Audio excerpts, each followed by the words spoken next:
Hello everyone, Rituro here with episode 20, the big 2-0 of my life in Silver League. My opponent today is actually a Bronze Leaguer, a level 15 Bronze League Protoss MLG Bruno. Hereafter referred to as Bruno, because I'm not so sure he's in Major League Gaming, unless it's a Smurf account. Could be. I'm sticking with Terran for this one. Haven't gone into random for a while, actually. Should probably cast one of those sooner than later. Oops, that's army supply. There's the names. And there's Bruno in the bottom left-hand side with his toss. Me in the top right with my tear. And doesn't quite work, does it? Doesn't quite work. Anyway, pretty standard openings here. Oh, everything okay. There was a brief pause there. Right off the top. Everything seemed to be okay, though. And standard opening here now. We get that pile. Oh, two probes, actually. Might have been a misclick there by Bruno after the pause. And now, no scout here for Bruno, but he is getting this pylon out. Hope he doesn't regret that. But the barracks is down for me, as we're going for the pretty standard wall here, and there it is. Gateway is down, back goes the probe. No scouting here for Bruno. I guess this does make him a Bronze Leaguer. I'll just speed things along here, as I haven't seen any scouting. And when I don't see any scouting, my first thought is, okay, proxy, but no proxies there for my scouting. Second gateway on the way here for Bruno. He's wasting no time getting these gateway units out. Meanwhile, the wall-in is complete back at home for me. At least this temporary structure is. We'll now be completing that shortly, as the first Marine will soon be on the way. There he is. And orbital is also being started. Gas, a little bit late on the gas. Later than I would have liked. But it is on the way nonetheless. No gas yet for Bruno. Though he's got his two pylons, and he's got his two gateways. Well, at least the second gateway is being summoned as we speak. The Zealot is the first unit out, no shocker there, and still no proxies that I found. So I'm beginning to think, okay, maybe he's doing some sort of rush, maybe he's going straight to Dark Templar or something like that. But no proxies. And meanwhile, the workers jump off the line to go after this scout. They're predicting some sort of cheesy move here, but... And then they decide, okay, well, we're going back, let the Zealot take care of it. And the Zealot does indeed take care of this scout. He is scared right off, but having seen everything that I've seen, seeing no gas, seeing two gateway, I'm thinking, alright, well, that's okay then. Maybe I should try a cheesy barracks rush. Because I'm like, okay, you may recall a couple episodes ago, I did a few cheesy refinery blocks, and I had decent success and kept doing it. So now we're just going to throw down the close barracks. A bunker with 3 Marines is sitting back at the home base, just in case this backfires, or if there is some crazy business on the way here. And this SCV is just like chilling. He's like, okay, I'm gonna hang here. Meanwhile, a rally point has been changed for this barracks. It is gonna rally right in front of the as yet to be finished barracks. And here comes another pylon. This is good pylon use here by Bruno. He's keeping his supply block well managed here, as he slowly brings out Zealots 2 at a time from his 2 gateways. Third gateway on the way now to go with the Cybernetics Core. Does he bring in Warp Gate? Does he bring in Warp Gate? No, he can't, because he has no gas, because he has no assimilators. Bruno, you can't bring out Stalkers, and you can't bring out Warp Gates if you don't have gas. Oh dear, oh dear, dear. Meanwhile, oh yes, unfortunately I had to cancel that reactor, because it blocked my SCV. Tragic. There we go. Now the reactor's on the way. Bunker's on the way as well, but uh-oh, the Zealot's like, hey, wait a minute.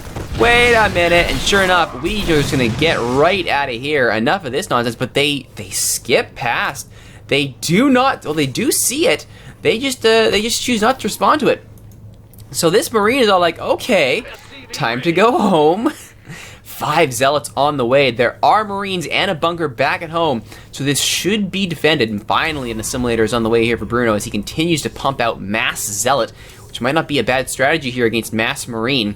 And certainly with cheesy Rax Rush, especially Reactor one, this might actually work out quite well for him. But these 5 Zealots are going to march out. Oh, nope, they have decided to turn around. Have they finally noticed things? Have they finally noticed that something's going on here? They are. Where are they going? Yes, they've chosen to attack, move back here. They have finally seen the barracks. They've seen the light. They are running towards it. Meanwhile, the command center is done, second orbital on the way, and finally a factory is on the way here. Now, this is a classic example of poor production facilities. I think I realize this now. Engineering bay is down, and 2 factories now. We're getting the factories on the way, and now the Zealot's like, okay, yeah, we're not letting this stand. 2 Marines do escape, and the barracks will lift off and get out of there. The Marines will find out that their life is about to be short-lived. They attempt a stutter step, but 2 Zealots at close range, that's not going to end well. Good line of pylons here for Bruno. He's got the 3 gateways. He's got 3 zealots at a time. 4 gateways now. There's your 4 gate. Nearly full saturation here on mineral line. Plenty of energy for chrono boosting, and only 1 worker on gas. Is he even researching chrono boost or warp gate? He is not. There's the second assimilator on the way. Meanwhile, back at home, tech lab on the way for the factory, and a tech lab also on the way for the barracks as it flies home. Also, missile turrets coming in because I'm beginning to worry. Okay, he's going pure zealot. He's got to be saving up for something. Drops? Is he going for Dark Templar? I haven't taken into account that this might just be mass zealot. So, playing it safe. More tech labs on the way here, and that changes one over to reactors. Flip the gate back and forth. This is some totally top tier base micro right there. Macro. Something like that. Anyway, 2 siege tanks on the way now to counter these zealots, and here comes the starport. So we're getting up the tech tree. This is good. Plenty of pylons. For Bruno, he's making a nice L here. Oh, it's the L. Oh, it's the L as in MLG, Bruno. I get it. I see what you're doing, Bruno, but he's still going zealot upon zealot upon zealot. He's now got decent saturation here on his minerals and full gas, and yet he's still pumping out the workers, and a mothership core is finally on the way. Good for you, Bruno. Mass zealot, though. 3rd base, as you can see, I've learned from previous episodes. 3rd base on the way. Second base isn't even fully saturated. We got the 3rd base going here. Decent saturation, 69 minerals, full gas, back at the home base. And more tanks, more marauders. Do I have the marauders slow? Not yet, but if I'm facing mass zealots, you gotta be thinking marauder slow is coming in sooner than later. There's the marauder slow. Concussive shells on the way. Reactor almost done here, and the reactor is on the way for the starport. So this is actually looking pretty good.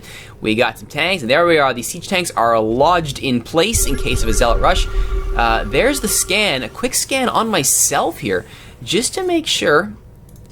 So there we go. There's the scan back at the home base.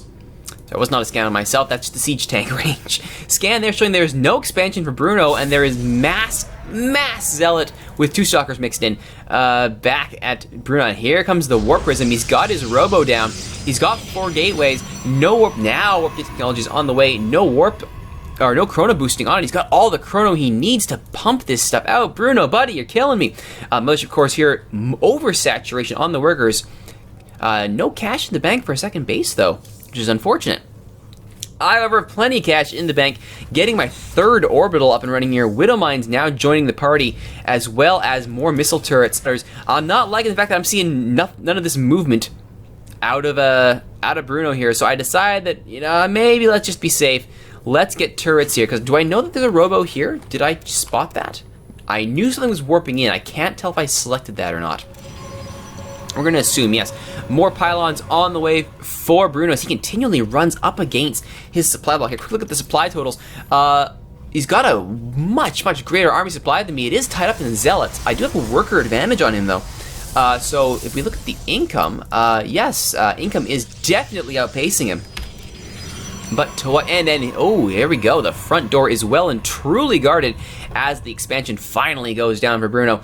Unfortunately, I'm still I'm finally alleviating my supply block, because that's just horrible. More supply depots on the way, missile turrets on the way to defend against drops and cloaked stuff. Level 1 weapons on the way, marines on the way, medevacs on the way. But 3 stalkers on the way, and here comes the Dark Shrine. Oh, I wasn't that far off, was I? Dark Shrine on the way for Bruno. Meanwhile, the army has finally moved out en masse, and they are looking for bases here, looking for any expansions they might be able to pick up. The problem, though, is I'm doing a medevac drop. Now, here's the thing. You may have been watching my episodes, and I certainly thank you very much if you've been watching all 20 episodes up to this point. I haven't done drops. I have hardly done drops, and I don't know why. With the speed boost upgrade, and the fact that you can do mine drops and just wreck production, why wouldn't I? This is a dangerous move by me, moving out with the army way out of position, just absolutely way out of position. But the problem is it's gonna pay off, because I see that this is undefended and it's time for a fine drop. Meanwhile, the reinforcements here will engage. The siege tank does lay down, and boom, shots on the stalker, and the siege tank is easily, oh my goodness, equals it up perfectly, takes down the reinforcements, and now domination achieved by the siege tank. Oh, and look at this. The Zealots, run after it. Run after it, Zealots. Don't run past it. Oh, my goodness. Attack it. There we go. Oh, and he backs up. Oh, 3 shots for the siege tank. As this small little army runs in. Meanwhile, oh my goodness, the photon overcharge by the mothership core does take down some of the widow mines, but the rest have buried. They've buried and they've just, oh my goodness, they've just obliterated. And the mothership core is going to go down too. Come on. Down goes the mothership core. The widow mines obliterate the workers. Meanwhile, the reinforcements have arrived. 2 marauders survive. Oh my goodness. Meanwhile, everyone else is trying to find out where my other bases are. Whoops. The problem is, though, I don't have anything up there. The only place he hasn't checked is the places where I have them. And reinforcements have been pumped out for me. What a swing. 124 to 68 are the supplies. Supplies have so quickly been turned around. Oh, those poor workers. Oh my goodness, the widow mines are just destroying them. Oh, his economy has been shattered. Rally point has not been set at the second nexus. Bruno, you gotta set a rally point to get the workers going. Oh, poor Bruno. I've hit my supply cap again, but Bruno is moving out with the Zealot army. But back at the main base, oh my goodness, that's a lot of tank. That's something I also have not been doing so much of, is putting down tanks. There are some scans checking out what's going on. I know the Dark Templar are there. And I move up with the widow mines. Moving up to keep these probes under constant pressure. Oh, those poor probes. Poor probes. And then he's gonna bury, and that probe should be taken out. And sure enough, kablooey, goodbye. Meanwhile, the warp prism is looking like it's gonna drop here.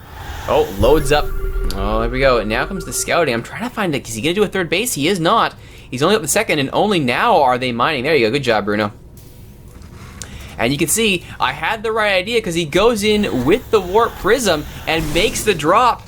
Does he go into? Did he go into summoning mode? I don't know, but they are going for the turret. The turret does get a shot at the prism before getting taken down. The problem is, I have my army nearby, and they have slow, and they're not thrilled to see you. It's a conga line of death, and and Bruno's like, oh, that's enough of that. And sure enough, with the final coup de grace of the Vikings taking down the warp prism, Bruno realizes that it's all gone horribly sideways, and facing off that kind of army, he decides to throw up the GG. Or did he just quit? Doesn't matter. Point is, that was a pretty, again, against a Bronze League opponent, so we can't really read too much into this. But drops, yes. Why didn't I do this before? Siege tanks, yes. Why haven't I been doing this before?